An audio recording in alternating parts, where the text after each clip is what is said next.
Welcome back to the channel with another inbox review.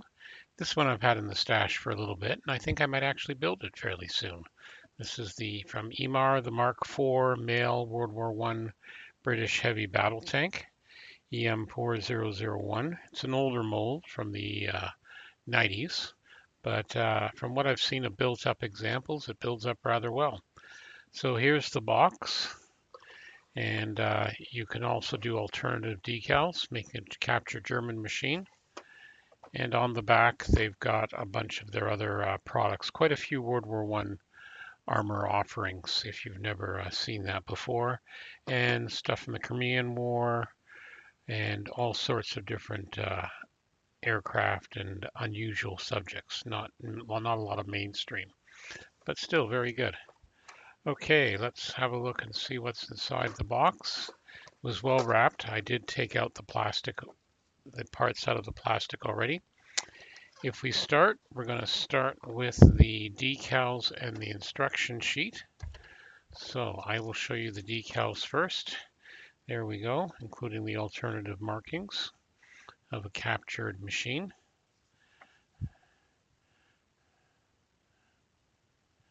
Look very in good shape considering the age, 1992 as you can see there. So there's the decals. Next up we have a small instruction sheet. It's a low part count. You've got the intro describing the subject involved, and then you've got the actual instructions. Not a lot of steps. Link and length tracks. Fairly easy. You're essentially putting a box together with two other boxes on either end, really. I have heard you've got to be pretty precise on some of the bits, particularly when the rear box of the fuselage, that has to be at a 90-degree angle. But as long as you fit that correctly, everything else seems to fit in quite well. So fairly simple instructions. And then you've got a painting guide with saying there has been some debate about what color is what. So you'll have to do your own research for that. As you can see, 4 different schemes, 2 British, 2 German.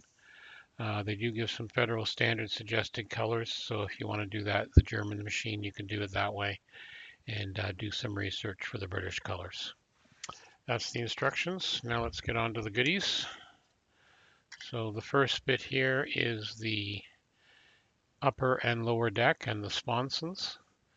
Nicely molded with rivets. And from what I've heard, the riveting is accurate based on the example in the Tank Museum in England. With the doors and everything, the access doors at the back of the sponsons. Fairly nice looking.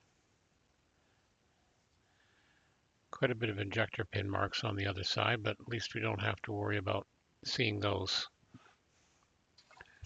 Next up is the part of the side assembly and more of the top and one end of where the tracks go in, as you can see here,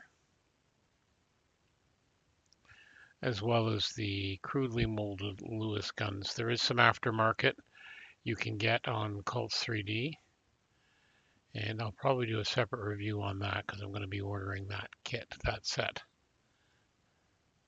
So definitely worth a look.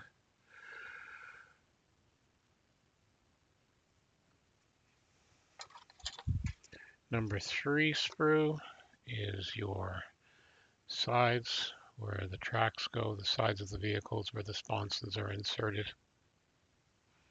Again, very nicely molded. You can see some nice detail there. Should be a fun one to weather as well.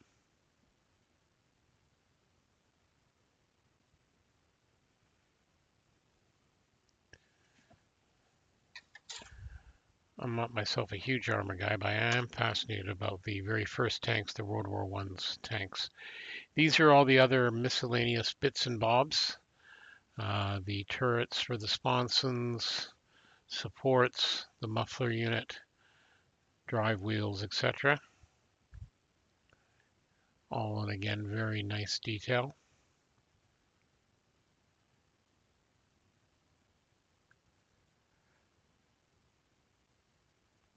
The main naval guns are actually in one piece, which is nice. You don't have to worry about sanding, and they look not bad. And they are drilled. The guns are drilled in at the end, so that's nice. A little bit of cleanup there, I can see. And last but not least are the Lincoln length tracks. These are of an odd plastic. Kind of reminds me of the Airfix plastic. Not a lot of flexibility. Yeah, we'll have to see. I think I'm going to be buying some aftermarket tracks, 3D printed tracks, for when I build this. Because it doesn't look like there's a lot of flexibility on the tracks. But again, we'll have to see. So yeah, so that again is the Mark 1, or the Mark 4, I should say, heavy tank. We're going to put the parts back from Emhar, and they build quite a bit in 1/35th. So it'll be interesting to see how I do. I haven't built a tank in quite a while. I'm looking forward to giving this one a try, using some of the weathering stuff I have, various supplies, weathering pencils, paint markers, etc. And this should be a fun one. And you can still find it. Quite often it shows. The odd store may still have it. And there is quite a few of them out there. So that's it for now. As always, don't forget to like and subscribe. We also do a podcast, the Scale Model Podcast. Make sure you check that out at scalemodelpodcast.com. And as always, stay safe. Thank you and be well.